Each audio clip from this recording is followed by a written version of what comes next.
everybody, the Great Dino Ranger here again, back with another review.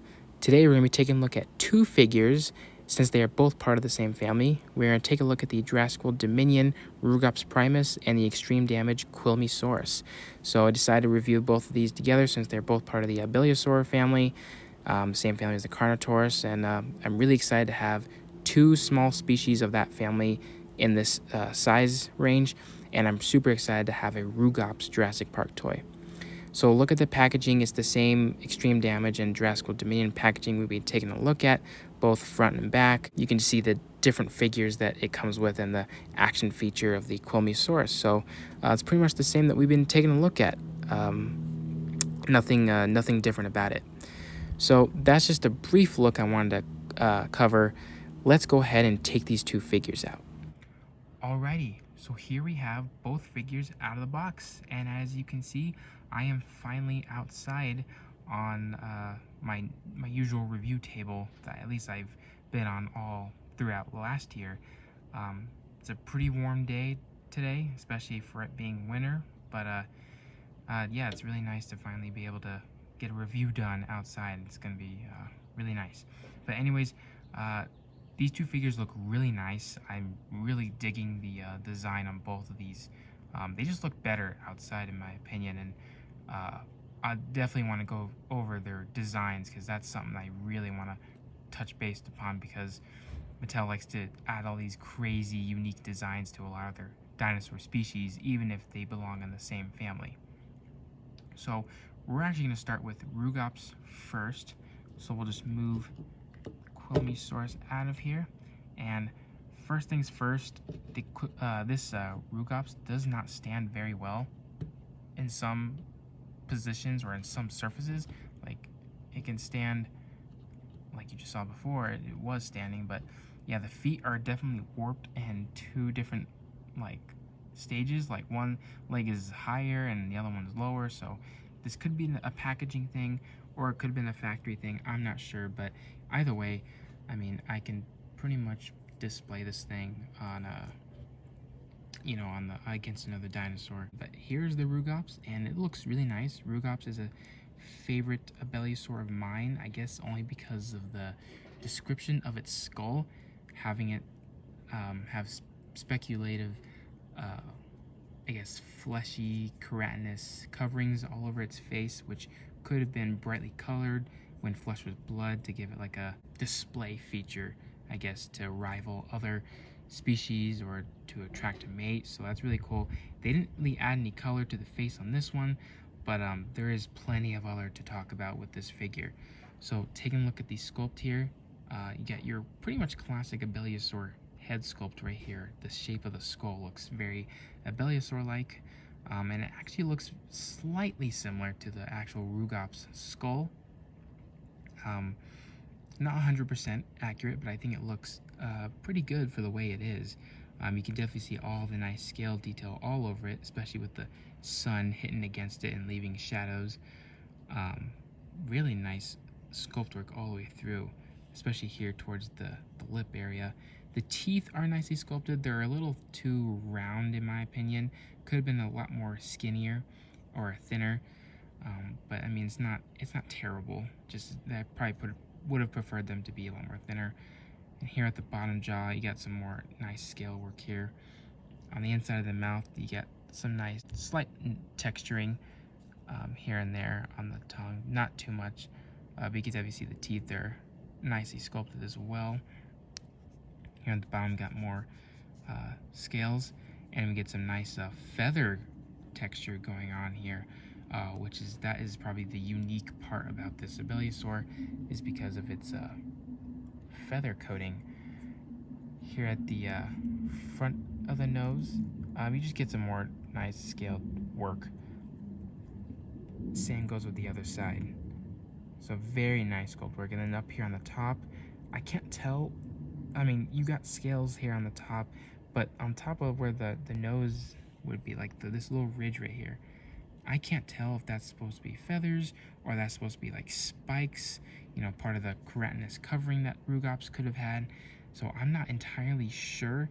It looks like feathers to me, so if that is, that Mattel is really good at giving us creative decisions on these dinosaur sculpts. They look really nice.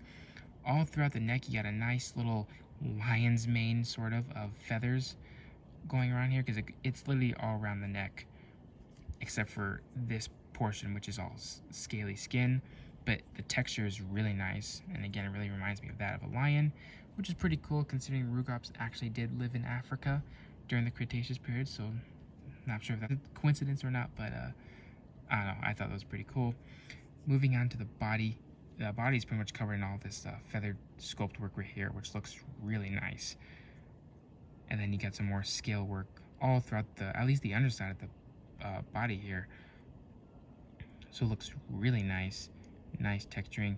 And the arms, that's probably where I'm gonna have my gripe about this figure, is they gave it a 2-fingered tiny arm. Yes, abelisaurs had tiny arms, so I guess I'll give them that, but they gave it a 2-finger hand. I mean, Rugops, just like many other abelisaurs, did not have 2 fingers. They had at least 3, and they made it look like a theropod.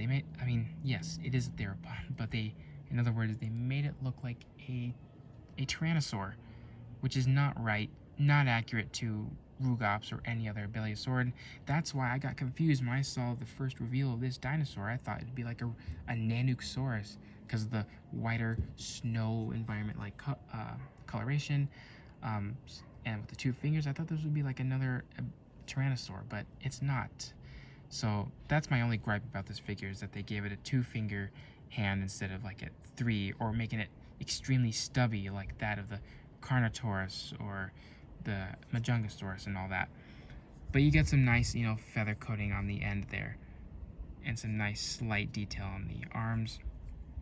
Here on the leg, half of it is all scaly skin, whereas the second half is all the feather coating here, looking very nice.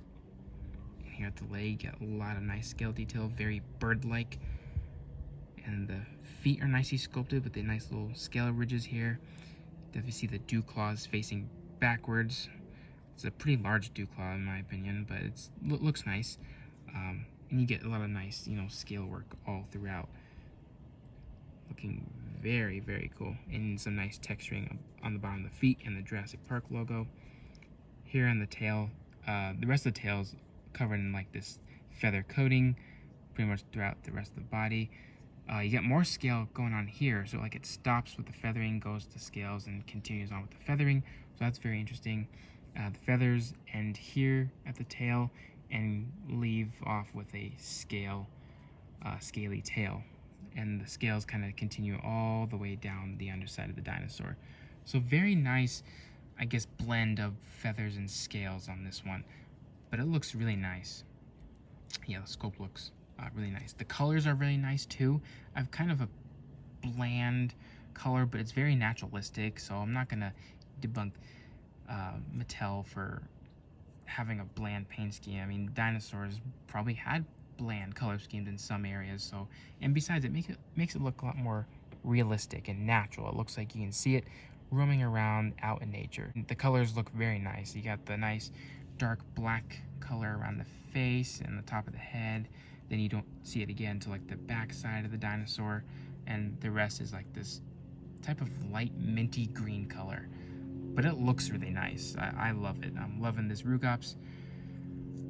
Still can't wrap my head around the fact that we have an actual Jurassic Park Rugops toy, so that's really cool. The teeth are like this yellowish color, which kind of breaks up the lighter color in the body. The eye is a nice orange color with the pupil being the same color as the dark color. And then the inside, only the gum flaps, the back of the mouth, and the tongue is painted in like this pinkish color. The teeth are slightly sloppy on mine. Not too much though, but I mean, sometimes it's kind of hard to paint such small figures, but it's not terrible. And also the roof of the mouth is not painted, so that would have been nice if that was, but that's okay. And then we'll go over this scan code, which is on the back here. You see the Jurassic Park logo and the DNA code.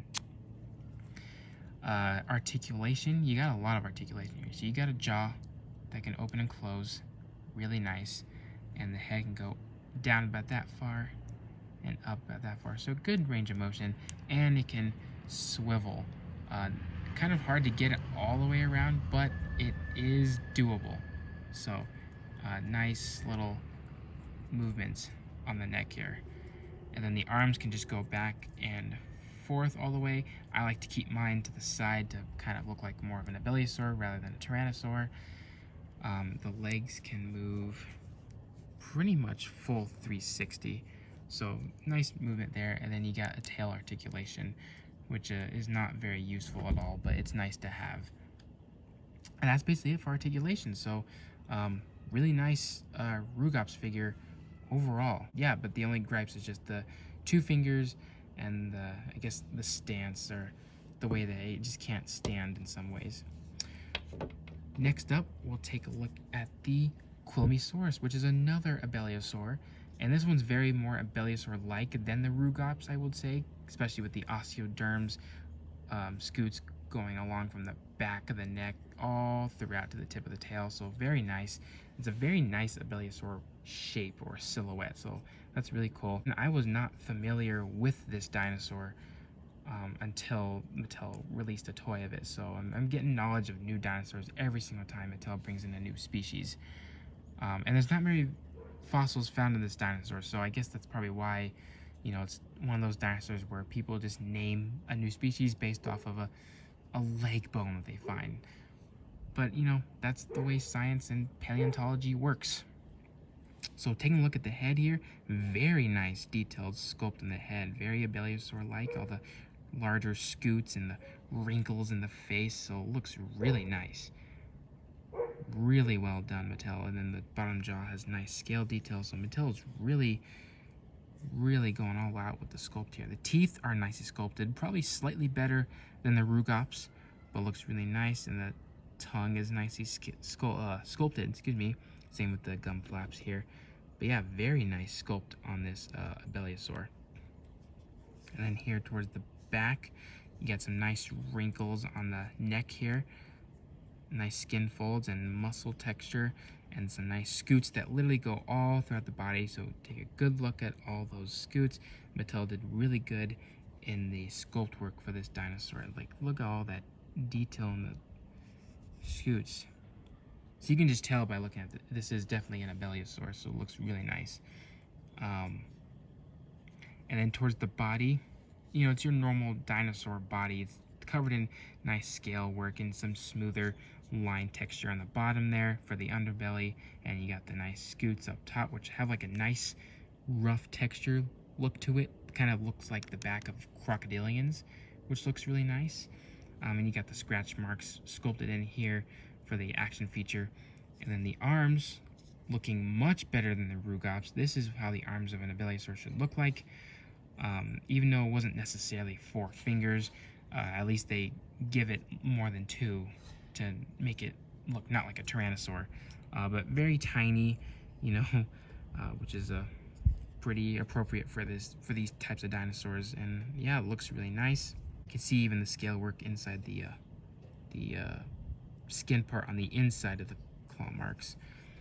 Here at the leg, you got some nice muscle definition all the way through. Shows you how the dinosaur movement with this muscles folding underneath. Nice scale work all throughout the leg, looking really nice. And you got the knee going on there, which looks nice as well. And then the feet looking nicely sculpted as well. Nice scutes or little plates going on there. And a nice rough texture on that underneath and the logo. But yeah, very nice texturing on here as well for the underbelly. And then continuing down the tail, more of that smoother texture all throughout, and then scales, and then the more scutes all the way towards at least this part of the tail. And you got a little bit of like a muscle stretch mark or a muscle portion there. So yeah, this dinosaur is very decked out in scale detail rather than feathers, which is very unique to the Rugops. One thing I will say in terms of gripes, I guess, is just less paint on the toe claws and maybe on the body, the underside of the body. I guess that's kind of similar to the Rugops. The toe claws are not painted. There could have been maybe a lighter coat underneath the belly, but like I said, they look good for what they are, so it's not too bad. Colors, I like the colors, very jungle, very Jurassic Park jungle look in my opinion. Kind of similar to the Ford Explorer from Jurassic Park, but not 100%, but kind of similar. But yeah, you get like a nice jungle-like look with the colors. You got a nice green on the top, and then it fades down to like this lighter green, and then you got the bottom jaw and a little bit of the throat and like this red color, which is kind of cool because usually you would portray an abelisaur having possibly a more colorful head for display, since it couldn't really do anything with its arms, but you never know. That's just how I see it sometimes, but that's a really cool little touch there. The eyes are nicely painted with like a yellowish color with a black pupil, and the teeth are painted nicely, and the inside of the mouth is the same color, I believe, maybe slightly different than the bottom jaw, but the upper side of the jaw here is not painted, so that could have been painting as well. But yeah, very nice color for this Quilmesaurus. Articulation wise, the jaw can open pretty wide, so you got a nice jaw there. The neck can go down about that far, up about that far, and can rotate all the way around, so that nice neck articulation is always welcome with these dinosaurs.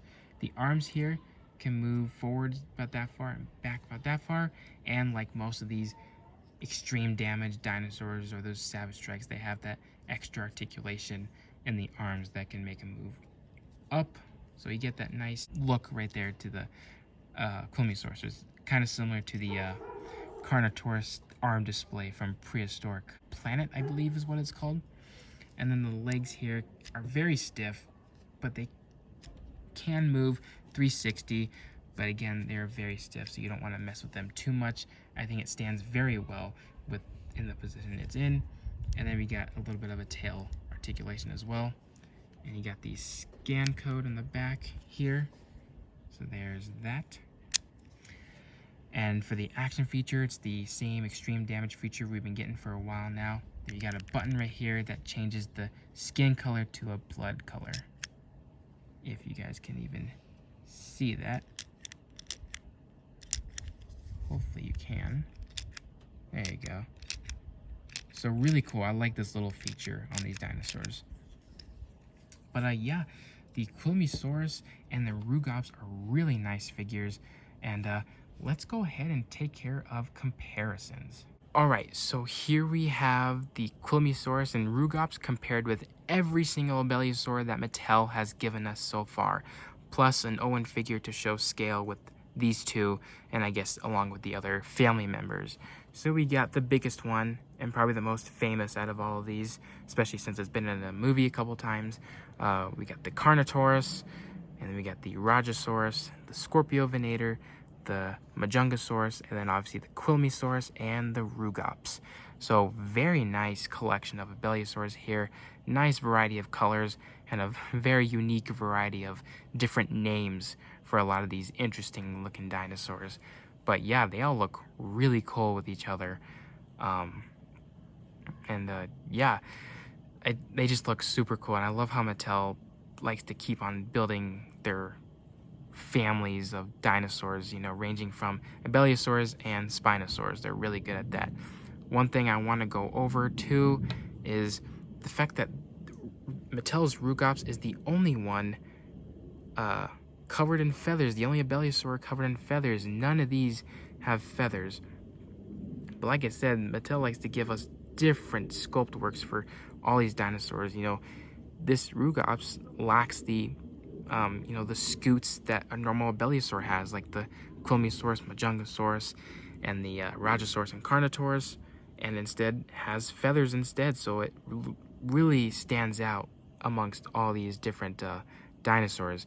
And the Scorpiovenator, in my Scorpiovenator video, said that these scoots on its back are a lot different than your classic, scoots that other abelisaurs have. So, very nice variety of differences and uniqueness in all these dinosaurs. So it looks really cool.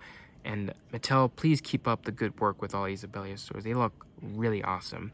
But yeah, the Rugops is definitely probably the most unique out of all of them, since it's the only one covered in feathers. So yeah, this is the variety of abelisaurs. Alright everyone, that's about to wrap it up for this review. I enjoy these two abelisaurs a lot. It's nice to get a small species of an abelisaur since we've been getting medium size and then the larger size like the Carnotaurus. So it's really nice to get all these different varieties of dinosaurs of the same family group and different sizes. So it's nice to get two small abelisaurs in the collection, and they both look really nice, and super happy that I finally have them. So I hope you guys enjoyed this review, and I'll see you guys again for the next one.